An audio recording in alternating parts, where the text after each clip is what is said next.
Right, Stevie, we're 2 days away and it's fight week. I get the impression that, these are probably the most frustrating days for you because it's just so close, but you're not quite there. Yeah, I'm ready to be unleashed. I'm ready to go in there and do a job and take home that title to Ireland. I've trained savagely hard for this fight. My whole career is built up to this moment, and this is going to be a stepping stone. This is a big fight for me, and I'm looking forward to going in there and doing what I do best, and that's knocking people out. First pro title, how important is it for you personally to pick up that title on Friday night? Yeah, it's a big thing. As I said, it's everything that I've trained for so far in my career. So this is my first title fight. So it's going to be great to pick up an IBF Youth World title. It's a prestigious belt to win, and I'm looking forward to going in there and lifting it. When you look back on the year so far, have you achieved everything you wanted to achieve up to this point? Yeah, definitely. Here, Hennessy has did tremendous work with me. Kept me very active. This is going to be my 7th fight since last September. I'm one of the most busiest fighters there is in boxing at the moment, and especially during the pandemic, and keeping active and knocking people out, and I'm putting on entertaining performances. So I want to keep building stronger into a big year next year. It's going to be massive. I'm looking to break into the top 15 in the world and lift more titles and win more belts. Next year, is that when you start saying, big titles, big names, and start sort of really ramping up the opponent?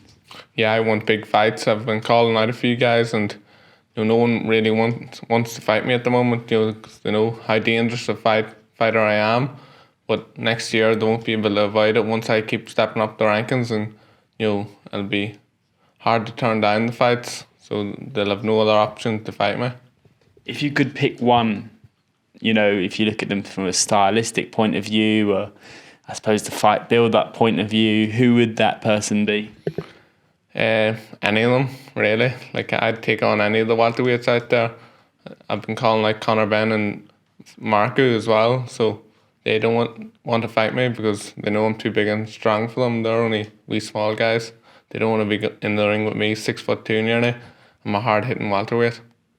What's your prediction then for Conor Benn taking on Chris Algieri on Saturday? How do you think that will go?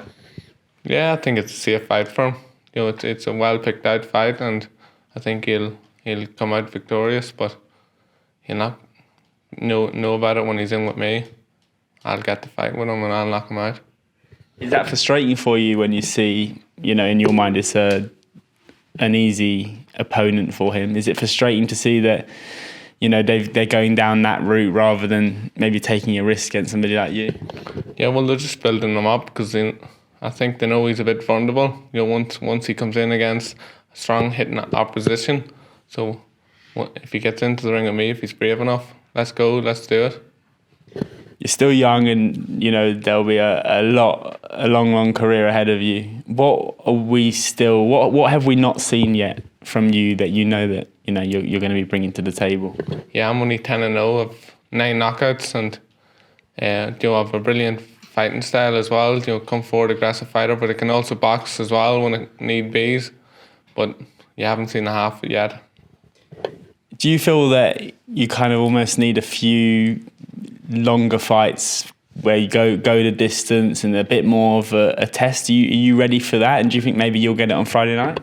Yeah, I'm prepared every fight to go, the points distance. This is going to be a 10-rounder, our first 10-rounder. I've trained savagely hard for that. I'm ready for 12 rounds if need be. But if I see the knockout, I'm going to take them out of there. I'm not going to mess around. I don't care if it happens in the first or the last round, as long as I come out there on top and get a victory. I've do tremendous work in the gym. That's where all my hard work's done. I get plenty of rounds in sparring. I don't want overtime in the ring. If I get the opportunity, I take them out. So I'm not too worried about rounds.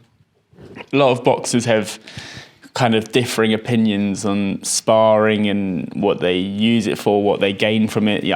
Some boxers who, they just see it as kind of it's work, and you do it because you need to prepare for that fight. But it's about what happens on the night. But you guys, have travelled the world, sparred the biggest names. For you, how important is it, and how much do you think it's actually helped you as a boxer?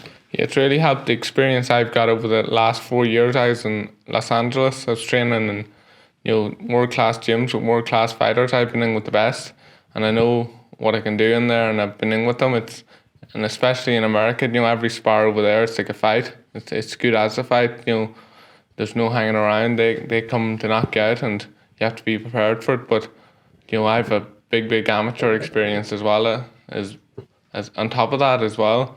So I've been all over the world. I've been at every nation you can think. I've won a lot of titles, and I'm bringing it into the pro ranks with the experience as well. Already what I've got, I've been in training camps with the many world champions. I've sparred with them, so I know what I can do, and I'm ready for them all.